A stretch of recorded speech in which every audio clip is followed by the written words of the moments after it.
Your subconscious mind is responsible for the majority of what you're doing. It's responsible for a lot of the behaviors that you have, a lot of the habits, a lot of the decisions that you make in your relationships, in your career, in your health, in your personal development, in your consciousness. Whether you like it or not, these unconscious and subconscious forces play a major impact on how you live your life and the outcomes that you're going to be getting in your life. But it doesn't really seem like your subconscious mind controls you from the perspective of your everyday awareness. It kind of just seems like you're going through life. It's me making decisions. There's no real subconscious phenomena, whatever. It just feels like you're living life. Yes, that's how it's supposed to feel. That's why it's so sneaky. That's why it's so deceptive. That's why it's so tricky. So I want to dissect this just a little bit. Your beliefs, values, behaviors, trapped emotions, avoidance mechanisms, these are all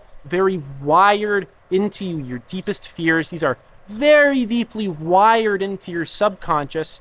And a lot of these things are really pulling the strings in your life. What you value determines a lot of your actions. Your beliefs determine a lot of the information that you put into your mind.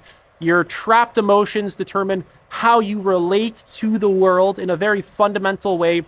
Your fears determine a lot of the things that you avoid. So you have to start going through a lot of this kind of stuff in order to get a better look at yourself and rewire your subconscious. And I really got to emphasize that it doesn't really seem like your subconscious controls you from your everyday awareness. It just seems like normal life. This is very important to recognize. This is incredibly important to realize that it is very subtle.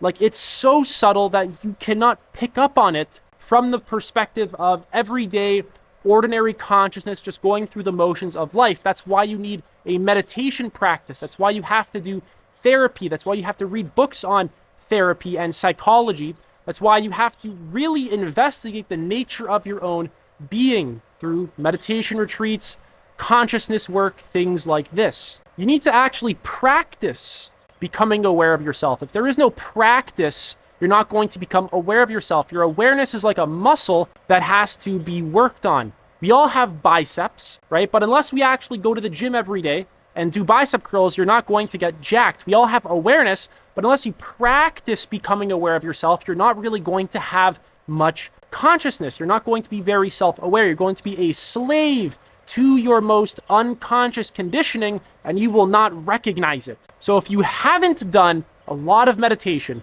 a lot of therapy, reading a lot of books, meditation retreats, a lot of consciousness work, you are controlled by subconscious and unconscious forces, whether you like it or not. The faster you can admit that to yourself, the better. The faster you just rip off that Band-Aid, the better. And you're basically running on autopilot. You're basically just chasing pleasure, avoiding pain, avoiding your fears, trying to keep everything under control, and it's highly uncomfortable. You actually need to take into account your subconscious conditioning that is dictating 90% of your life, if not more. A lot of the things that we do are so controlled by our most unconscious conditioning, and it's this exact kind of stuff that we want to avoid. We don't want to look at our repressed grief, repressed sadness, repressed anger, repressed beliefs, limiting beliefs. We don't want to look at why we make certain decisions in our relationships. We don't want to look at why we make certain decisions in our career. We don't want to